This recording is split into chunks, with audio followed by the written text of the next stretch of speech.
That's it. And it's my pleasure to introduce our speaker. He's from Birmingham, Alabama, and I can't wait to hear what is going on in Cass's life. I know he rides a motorcycle and he went to a fish fry last weekend. So other than that, I'm ready to hear what you got, Cass. So bring it. Thank you. Recording in progress.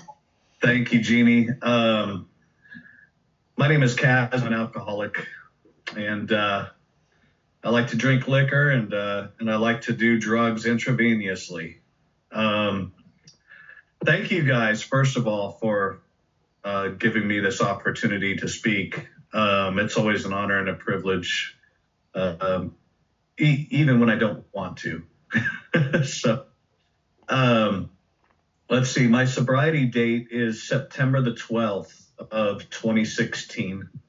So I just celebrated 8 years last month, which is a huge accomplishment for someone like me. It's an absolute miracle. Definitely God doing for me what I can't do for myself. And I don't say that to sound, because it's something that I heard. I say that because I truly, truly have experienced it. Let's see, where do I start?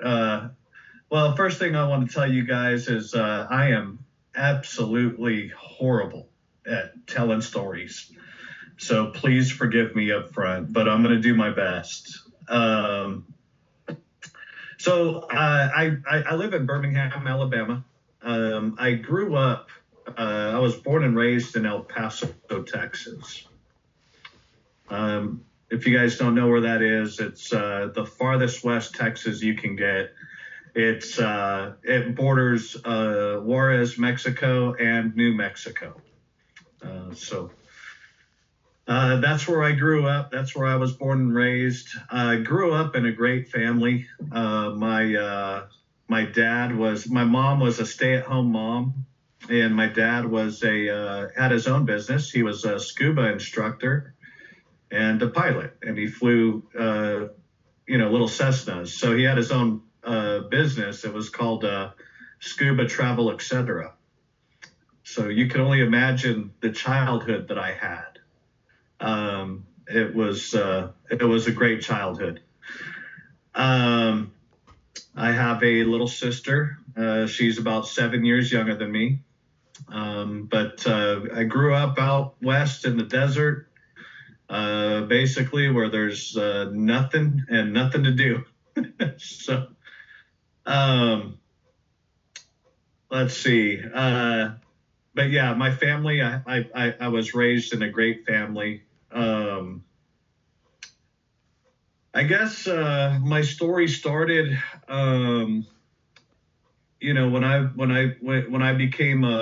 when I was about 12 or 13, and I started to get that rebellious side of me. I guess, maybe a lot of kids go through it. Maybe you could relate, but I was sneaking out of the window out of my house and going to, drink liquor and smoke weed with my friends, and then sneaking back, 2, 3 in the morning, late at night, not to wake anybody up. That's kind of how things started for me. Through school, we would have all kinds of parties. We would have desert parties, so we would all drive out in the middle of nowhere in the desert and have a bonfire and a keg of beer and just have the time of our lives. And Juarez, Mexico was right there. And when you go to Mexico, they really don't care how old you are. You're out in the bar and you could drink. So I was 14 years old. At 14, I was going over across the border and going to the clubs in Mexico, and the drinking drowns is what they called them, and partying all night. So that's kind of where things began for me. And I fell in love with that lifestyle. I fell in love with that, that atmosphere. every night was just the time of my life. And and it didn't matter how hungover I was the next morning. It just, I wanted to experience that again and again and again. And, so growing up, because I found that at such an early age, I really didn't have any, I guess, goals or aspirations, in the sense that I didn't know what I wanted to be when I grew up, if that makes sense. I didn't know what I wanted to do. I wanted to be like my dad. I thought my dad had the coolest job in the world. He, taught people how to scuba dive and got to, go on vacation every other week, so I knew I kind of wanted that kind of life, but I didn't know how to, how to obtain it, I guess.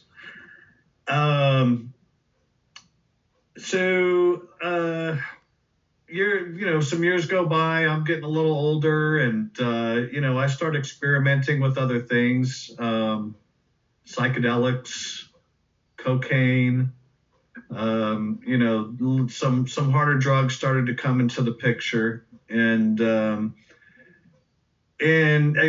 same thing. I mean, if I could drink more, if it allowed me to drink more, then, I was all for it. Or if it allowed me to feel the way that I felt, or just feel differently than I felt, I became addicted to it real quick. So I got addicted to cocaine real quick. Then I ran into some people, and they were, using drugs intravenously. They were doing heroin.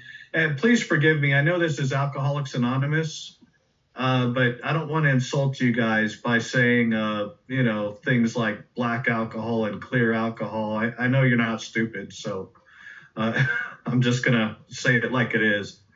And this is my story. But yeah, so, I got real curious about what that felt like. And when I was 18 years old, I got addicted to heroin. And one night, I was still living at mom and dad's, and I had a little bit too much, and I wake up to paramedics around me, and they're asking me weird questions like, do you know what year it is? Do you know who the president is, and that sort of thing. And I'm like, who are you? Why are you here? And they told me that I had OD'd, and they had to give me, a shot of adrenaline and Narcan. And so this was my first trip to a rehab facility. I'm 18 years old, and I go to this rehab facility called Oliviane. It's in El Paso, Texas, or was. I don't know if it's still there. I think this was way back in the 90s. But I go there, and, my mindset is, all right, well, I guess I took that a little too far. Maybe I shouldn't be doing the hard stuff, but, I'm never going to stop drinking, and I'm never going to stop smoking weed. I didn't know how else to have a good time, I guess. So that was my mindset. And when I got out of that treatment facility, it wasn't long, and I was just right back at it again. And I always thought that it never occurred to me that I couldn't stop. I always thought that I had some kind of control, and so I get out, and I'm just back at it again. Same old thing. I start showing up at different jails. I start getting arrested for a lot of petty stuff, theft, and just a lot of petty stuff. Parents kicked me out a long time ago, and It was always one drug to another, but liquor was always included. So I was hanging out with some friends, and they all did meth, and they all manufactured meth. So I started doing the same thing with them, and I got ended up getting caught up with that. The DEA actually arrested me, and I was charged with conspiracy to manufacture meth. I was 21 years old by this point, and this was at my first felony, my first arrest, and it was federal, so they sentenced me to 18 months to this federal prison. It was in Anthony, Texas, New Mexico. It was right on the border. So if you wrote me a letter, you would have to put Texas/New Mexico on the letter. It's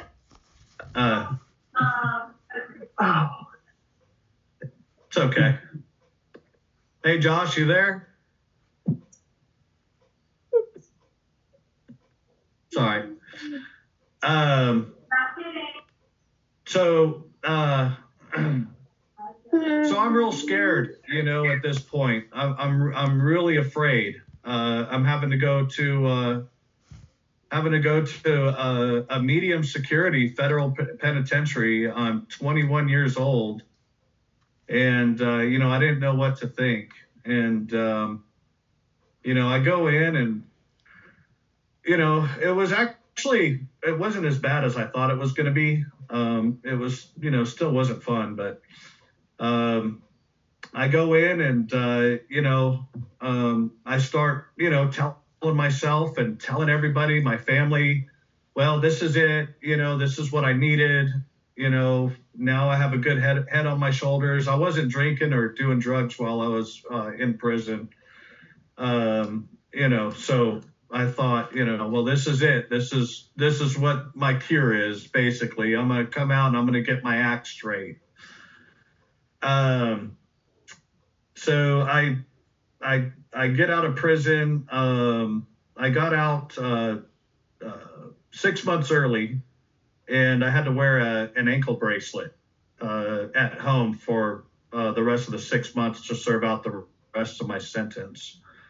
And what's funny is right the day that I got out, or the day before, or the day after I got out, I'm sitting at home, and I'm waiting for my probation officer to bring me my ankle bracelet to set all that up at my house.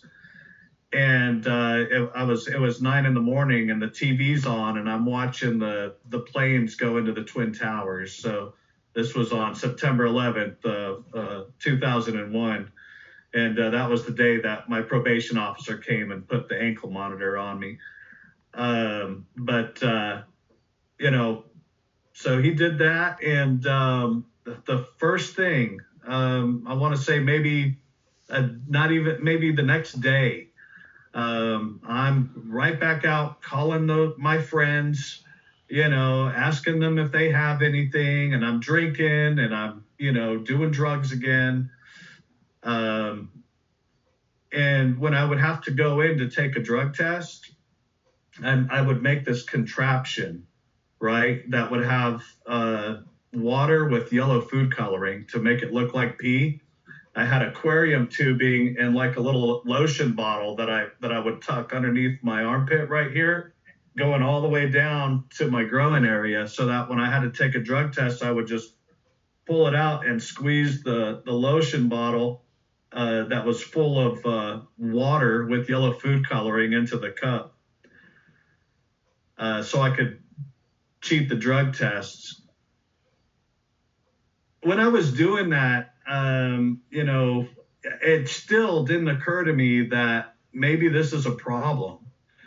Now, if that's not alcoholism, I don't know what is, But I would always lie to myself about it. Like, well, I'm just, if I could get away with it, I'm smarter than them and I can cheat them.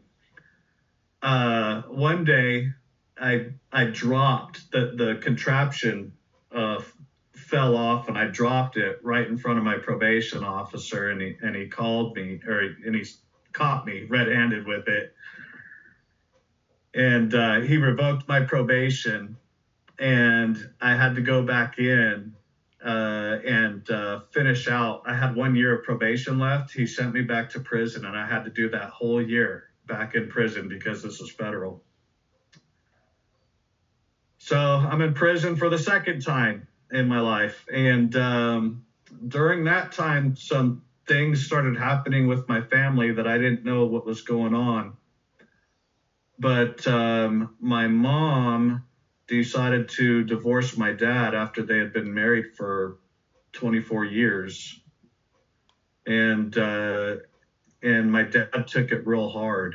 And he started hanging out with my friends, which was not a good thing.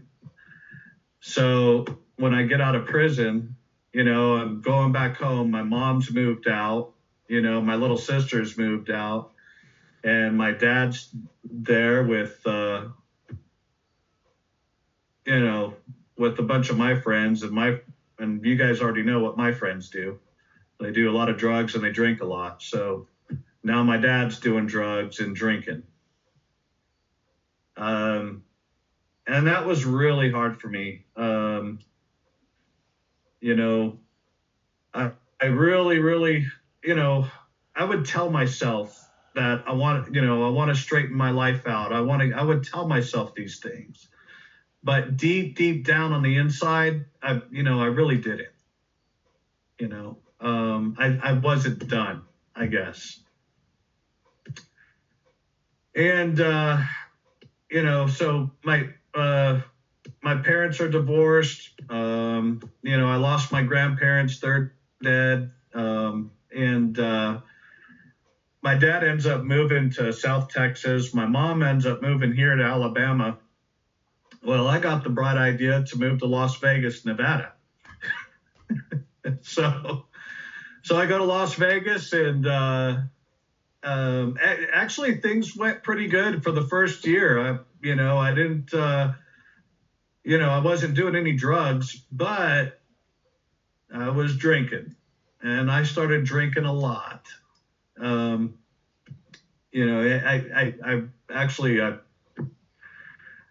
surprised, how much of an effect alcohol had on me until I moved to Las Vegas. At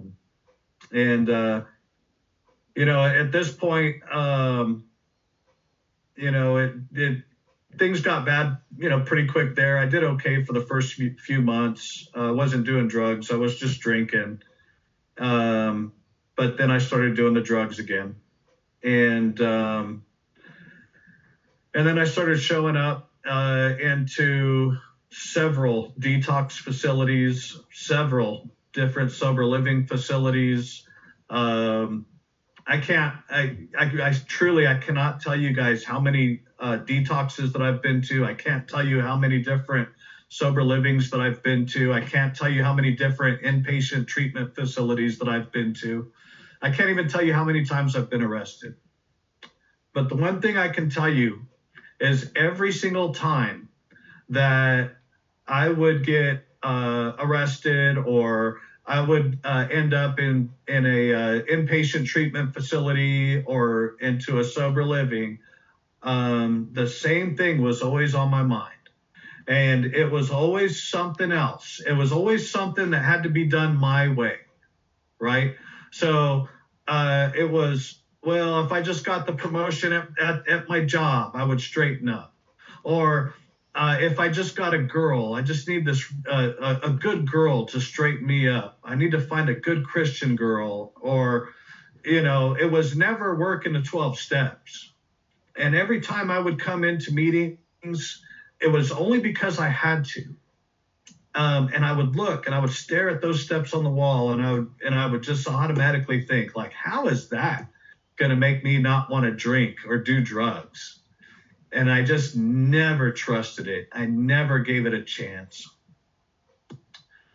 What happened? So I ended up moving. My mom ended up talking me into moving here to Birmingham, Alabama. She sent me into an inpatient treatment facility that was a year long. It was a year-long program. It was a faith-based program, and I stayed there for the whole year. Once I got out, I was back at it again, and I stayed strung out for several years. No, not several, but about 3 years while I was here in Alabama. And I had learned this trick in Las Vegas when I lived in Las Vegas. And the trick was counterfeiting money. And so that's what I was doing. I was counterfeiting money and I was supplying my habit.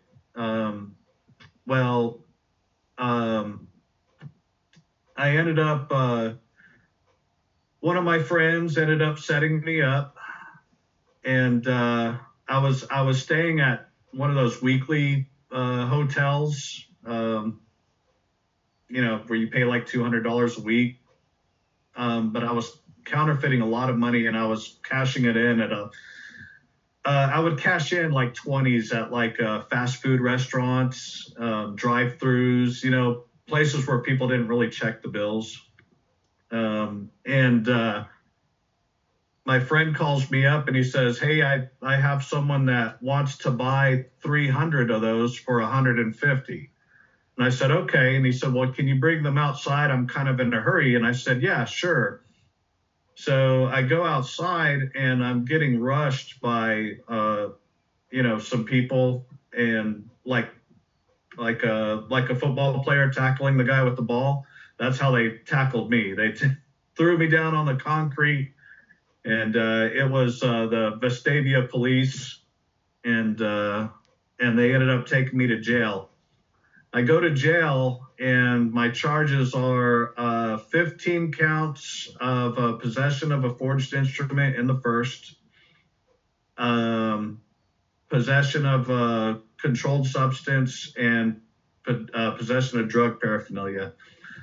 This was on September 12th of 2016. I was 37 years old. I turned 38 on September 20th.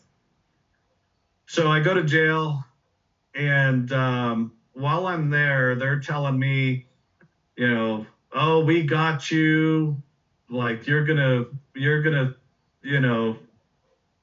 probably spend the next 10 years of your life in jail." And I got really upset, but I wasn't upset about doing the time. I was more upset about suffering from DTs from alcohol, right? And I was more upset about being dope sick from drugs than doing the time. I go in my first, and I'm there about a month, and it was terrible. Next thing I know, they're calling me to drug court, and I got upset because they're getting me out of my bunk, and I still feel terrible. And I thought that they were wasting my time because I'm in here for counterfeiting money, right? And so I tell my lawyer, "Why are you guys wasting my time? What is this drug court about?" And he said, "Well, they got you with possession of controlled substance and paraphernalia, right?" And I said, "Yeah." And he said, "Well, the way we see it, you're just a junkie trying to support your own habit." And I was like, "Yeah, that's exactly what it is." Yes. And it was. That was the truth. And then I asked, I was like, "Well, but they have me on 15 felonies. Like there's 15 felonies. Like they're going to let me out on drug court for that?" And he said, "Well, they could only get you with one felony because you used the same serial number on every bill that you counterfeited." So I was like, well, I knew I was doing something right. At least I was doing something right. So Now, let me explain what drug court consisted of. Drug court is a color, you have to call a color code. I don't know if you guys are familiar with it, but there's a color code. Now, this is Shelby County Drug Court. It's supposed to be the hardest drug court in the nation. You have a color code. You have to call every day for your color to come up. And when it comes up, you have to go in and you have to take a drug test. And they test you for alcohol, and their alcohol tests go back 72 hours. And my color was getting called 3 times a week the whole time I was doing drug court. So I got really scared at that moment because at this drug court, I couldn't fool the tests like I did before. I had to lift up my shirt. I had to drop my pants all the way, basically get naked and pee in front of them. So there was no way for me to fool the tests. And so I got real scared because I knew that I wasn't going to be able to, stay stopped. I knew that I wasn't going to be able to quit on my own. So I threw myself into meetings because I didn't know anywhere else to go. I literally had nowhere else to go. And I had a few friends that had gone into AA and it worked for them. So I thought, well, maybe I have a chance. Let me just listen to what they have to say. So I started going to meetings while I'm in drug court. But I would show up at the meeting and I would listen real intently to what everybody would share. And then I would leave. So I'd be the last guy to show up and I would be the first guy to leave. I wouldn't talk to anybody. I didn't want anything to do with anyone. But I did get to know the guys that were real passionate and were real serious about their recovery. So 2 months goes by and I pick up my 2-month chip, and couple days after that, I get a call from the Kerr County Sheriff's Department in Texas. They told me to sit down, and they said that my dad had been shot and killed and that he was gone. And, I had just gotten my 2-month chip. I had just, bought a car. Things were starting to come back a little bit for me. And I felt this wave of dread just come over me. I've never felt such dread in my entire life because my dad was my best friend. He was the closest, the closest family member. Me and him were closer than me and my mom. Now, me and my mom are close, but not like me and my dad were. So I'm sitting there and I'm trying to rack all this in my brain, and I think, well, if that's not an excuse to go drink, I don't know what is, was my first thought. And then my next thought was, man, if I could get through this without having to drink or do drugs, I could probably do anything in life, And that thought just kind of stuck. I was like, you know what? I'm going to try to do this. I'm going to try to get through this without drinking or doing drugs. I go to Texas. I bury my dad. As soon as I get back, the first thing I did was every single phone number that was in my phone, I erased out of my phone. I went to the phone company. It was one of those prepaid companies, right, at the time. And I told them that I wanted to change my phone number. And they changed my phone number. The next thing was I knew that I had to completely disconnect myself from everybody that I knew and everybody that I associated with entirely. And I had to surround myself with, people that are in recovery, people that are serious about their recovery, and people that, were passionate about it. So when I went back to that meeting that I had been going to for 2 months, I got there early. I stuck my hand out, as uncomfortable as that was. I stuck my hand out. Particularly the guys that I had been listening to for the last 2 months share that I knew that they had something. And then after the meeting, I volunteered myself to go out to eat with them because they would always go out to eat at this restaurant called Macario's. And I volunteered myself to go with them because I knew I had to get in with these guys, and I had to get to know these guys, and I had to surround myself with these people. That night, I got a sponsor, and he asked me if I was willing to go to any links, and I said, I'm going to do everything that you tell me to do. I said, if this doesn't work, I'm going to come back to this meeting, and I'm going to bash it every chance I get. Because I still had doubts, but he was like, deal, that's a deal. So he started working with me, and he started taking me through the steps. Now, mind you, I'm still in drug court. About 6 months go by. I go through the steps with him, and now I'm sponsoring other guys. And I'm really enjoying myself. Now I have a whole new group of friends. Of real friends, people that really cared about me, people that didn't want nothing in return for my friendship.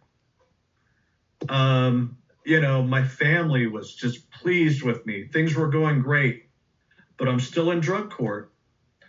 Well, it came time to graduate drug court, and I got really, really scared because in the back of my mind, I thought, am I just doing this because I got to take drug tests 3 times a week and I don't want to go to jail? Or is this really working? I got really scared. Even had some really bad dreams the night before, waking up thinking I relapsed and freaking out about it. So graduation ceremony happens. Everything's fine. I go to a meeting later that night, we go out to eat, we celebrate. I'm done with drug court. I did the whole year, no sanctions, no slip ups. Like, that was an absolute miracle. And when I woke up the very next morning after that day, a miracle happened. And the miracle was this. I woke up and I didn't think about going to get a drink. I didn't think about going to do drugs.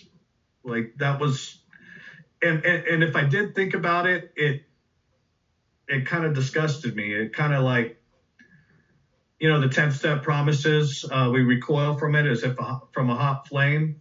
That's exactly how it happened for me. And I realized that this thing really worked. AA saved my life, and I'm very, very passionate about this program. And I'm so sorry that I'm not good at telling my story, but I will say this. Before, when I was drinking and doing drugs and, trying to live somewhat of a life, I didn't have a purpose. I didn't know why I was here. I didn't have a relationship with God. AA has given me a purpose. AA has given me a reason to be on this earth. AA introduced me to a power greater than myself, a kind and loving God that actually cares about me. And for someone like me, it truly is a miracle, So from 18 years old all the way up till I was 37, going on 38 years old, I was in and out of jails, in and out of treatment facilities, detoxes, several times, every single year without a beat. Like I said, I just celebrated 8 years last month, which is incredible. I mean, 8 years, like I couldn't, it was a miracle to have 6 months, much less 8 years. Like, that's insane. I was sponsoring a lot of guys. I still am sponsoring a lot of guys and working with a lot of other alcoholics, which is the highlight of my life. There was this one place in particular, though, that I was working with a lot of alcoholics out of. It was a sober living. It was called Sober Living America, and I kept hearing horror story after horror story about this facility. It was basically a work camp. They didn't care if you used or if you drank, as long as you were paying them the rent, that sort of thing. And that encouraged me. And I told, I was working for my boss at the time. He's my best friend, but he's also in the program. I told him that I was going to start my own sober living program. And, I had this house that I was going to start it in and everything. And he said, count me in, and so we did. And it didn't end up being that house, but we ended up opening up an apartment, a 3-bedroom apartment. It's actually the apartment that I'm in right now. And we had 4 guys to start with. And this was in February of 2020, or March of 2020, excuse me. And I'm guessing that this meeting started in March of 2020. Am I right? So you guys know what happened then, right? That's when the lockdowns happened. Well, that's when we first opened this apartment to use it as a sober living facility. It is a nonprofit, and we wanted to, create an environment where it's about recovery. It's not about money. It's not about, anything else. It's only about recovery and helping, drug addicts and alcoholics. We started out with 4 guys. Today, we have 32 guys today. I have 5 different apartments. Again, this is my purpose. I'm very proud of it. But if it wasn't for this program, there is no way any of this would have ever happened. When my dad died, he left me his motorcycle. And I didn't know how to ride a motorcycle. But I had it shipped from Texas over here. And when it got here, I started riding around in the neighborhood and stuff. And, I took it to a meeting one day with me, and there was another guy there with a motorcycle. He was in a motorcycle club, I could tell. And he approached me and, asked me if I wanted to, join their next church meeting. And he explained to me that this was a clean and sober motorcycle club, and that the only way that you can get in is you have to be an active member of AA or NA to join this club. But it's an actual motorcycle club. And what we do is we're 12 steps on 2 wheels.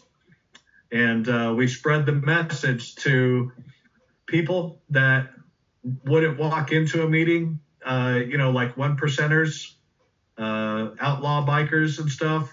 We spread the message to them. And they know who we are. We associate with them. And anytime that, one of their members, gets a little too carried away with drugs or alcohol, they send them to us. And it's just been a huge, it's not my recovery, but it's an extension of it. Alternative Motorcycle Club here. Matter of fact,